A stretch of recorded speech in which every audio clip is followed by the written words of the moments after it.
le gardien de but Cédric Desjardins qui est avec nous. Bonsoir Cédric, ça va bien? Oui, très bien, vous autres? Oui, ça va bien.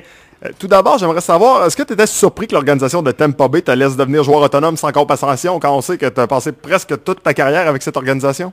Non, je n'étais pas surpris.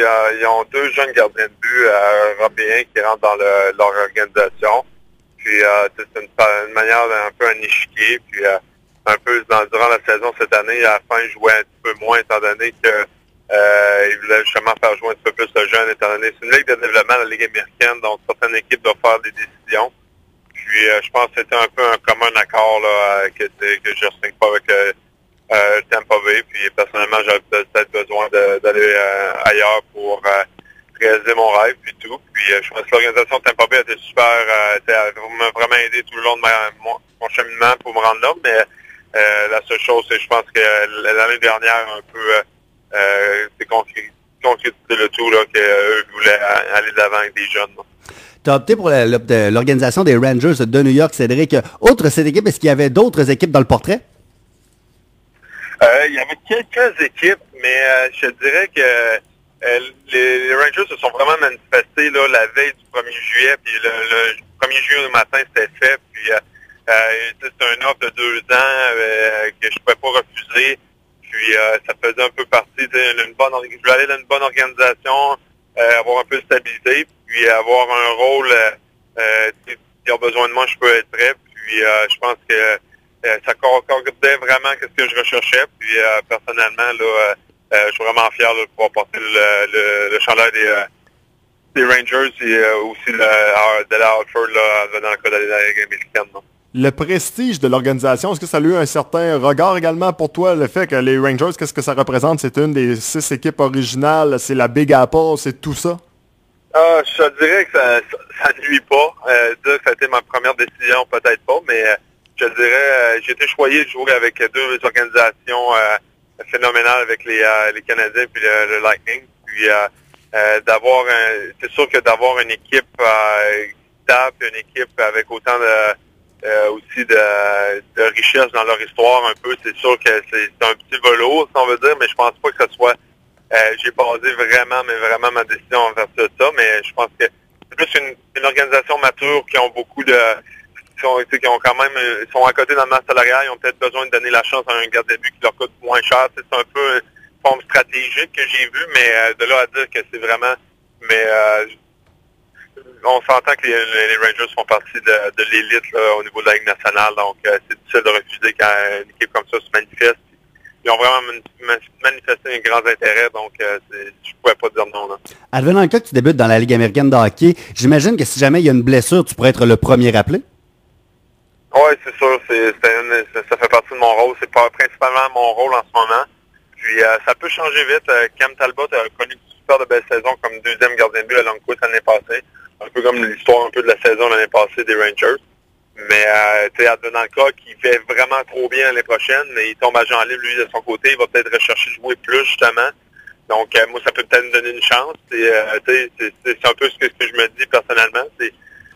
Ça fait partie de la business, puis c'est des choses que tu vas regarder. C'est pour ça qu'en étant 2 ans, moi, ça me donne 2 ans pour arriver à terme pour accomplir ce rêve-là. Mais comme je te dis, ça va créer un peu de une compétition saine au terme de l'organisation pour permettre un jour de la stabilité. On l'a vu avec le cas de Tokarski dans les séries.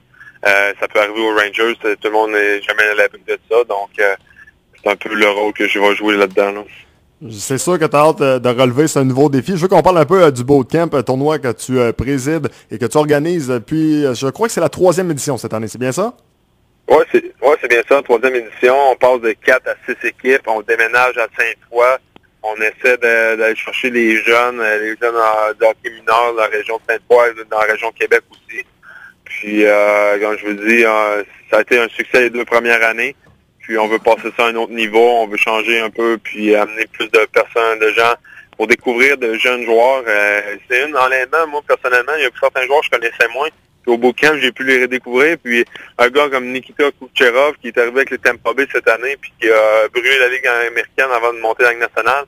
On l'a découvert au Bootcamp l'année passée, puis j'ai quelques bons jeunes comme ça qui sont présentement au Bootcamp cette année qui risquent de faire la même chose. Là. Donc, c'est vraiment un événement spécial. Puis les fans de hockey ou ceux-là qui recherchent juste un bon spectacle de hockey vont être choyés, c'est sûr. Ben justement, tu en as parlé un peu. Pourquoi le déménagement du tournoi vers l'Aréna de Sainte-Foy? À quoi ressemble un match typique du bootcamp là? On voulait un organisateur, j'avais besoin, on faisait 6 équipes cette année, on avait besoin de plus de temps de glace. Puis on voulait peut-être être plus central, mais je pense que le bootcamp, on voulait avoir quelque chose de chaleureux où que les gens sont à l'aise, ça sent le hockey un peu. On a trouvé des vieux tournois, tu sais, des tournois là, dans notre jeunesse, dans les arénas et tout.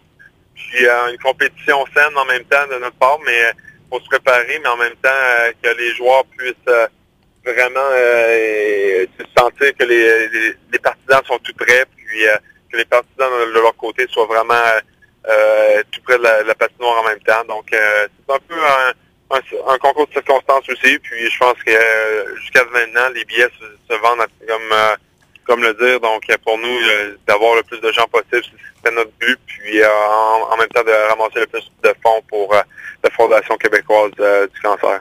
Le produit qui ne cesse de s'améliorer année après année. Quelles seront les têtes d'affiche cette année? Plusieurs reviennent, mais d'un nouveau joueur là, qu'on peut compter sur, il y a Radko Gudas qui joue avec le Tampa Bay contre pouvoir l'insérer lui va débarquer direct de la République tchèque le vendredi soir, il sera pas là, il va être là le samedi, le dimanche. Il va vraiment, son vol d'avion à Québec arrive le vendredi soir pour pouvoir jouer. Sinon, j'ai Jonathan Huberdeau, j'ai les deux fils à Raymond Bourque, qui ont même des joueurs spectaculaires rapides qui vont bien paraître dans un tournoi comme ça, étant donné leur rapidité. Ensuite, d'un joueur, faut pas en oublier, là, j'ai Michael Bournival, qui va venir jouer là aussi. Puis, j'ai quelques autres joueurs, sinon, là, David Dernier, Alex Chiasson, Derek Brassard qui a mis Matt Zuccarello cette année, il faut pas l'oublier. C'est quand même un excellent joueur de hockey qui est participé aux Jeux olympiques l'année passée. Matt Zuccarello, qui était un premier scoreur des Rangers de New York. C'est un joueur spectaculaire, un petit joueur qui a un caractère offensif, qui va être spectaculaire à voir dans ce genre de tournoi-là. Ça vaut le détour. Puis je vous le dis, j'ai même pas besoin d'être vendeur. Dès que vous allez arriver à l'arena, vous allez voir vraiment un spectacle. Normalement, c'est offensif, mais c'est surtout des rebondissements, des matchs qui sont serrés, qui peuvent d'aller d'un bord ou de l'autre. Donc, c'est vraiment spectaculaire pour ce côté-là. Cédric, il y a beaucoup de Québécois, justement, qui participent au bootcamp, mais cette année, quelques Européens, quelques Américains. Est-ce que pour vous, des fois, c'est compliqué d'amener ces gars-là ou vraiment c'est les joueurs eux-mêmes qui les invitent et qui leur vantent le bootcamp?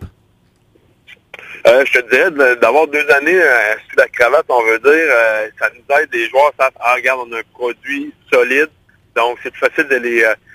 et en même temps, les joueurs sont compétitifs. J'essaie d'aller voir quel meilleur joueur je pourrais peut-être dénicher pour améliorer mon équipe un peu. C'est un peu qu'est-ce que j'essaie d'avoir. Je peux pas faire ça tout seul, donc j'ai certains joueurs qui disent, je vais appeler un tel, ils vont peut-être venir, puis en fin de compte, on lance des perches un peu, puis il y a certains joueurs, c'est une fin de semaine à Québec, jouer au hockey, un mois avant les camps d'entraînement, toucher la glace, jouer 3-4 matchs, donc c'est facile à vendre. Après ça, j'arrive sur le site internet et vois la qualité des joueurs qui sont là.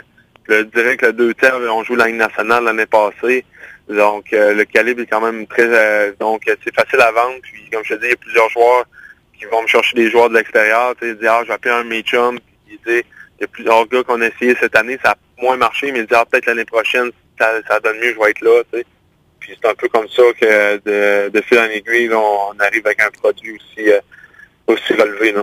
Donc, Cédric, le tournoi, lui, commence vendredi et se termine dimanche? Exact. Les matchs sont... vous pouvez aller sur le site internet www.lebootcamp.ca puis même sur les médias sociaux là, pour suivre, mais sinon, ça commence vendredi soir de 6h30. Il y a 3 matchs à l'Arena de Sainte-Foy. Le samedi, il y a 6 matchs.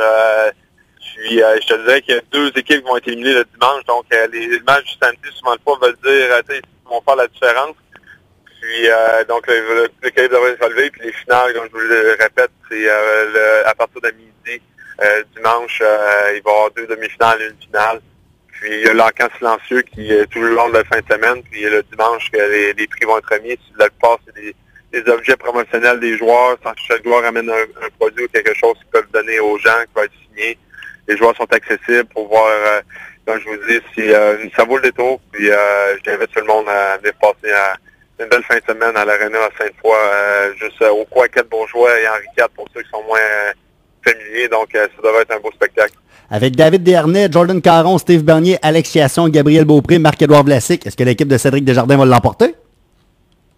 Elle va être vraiment proche.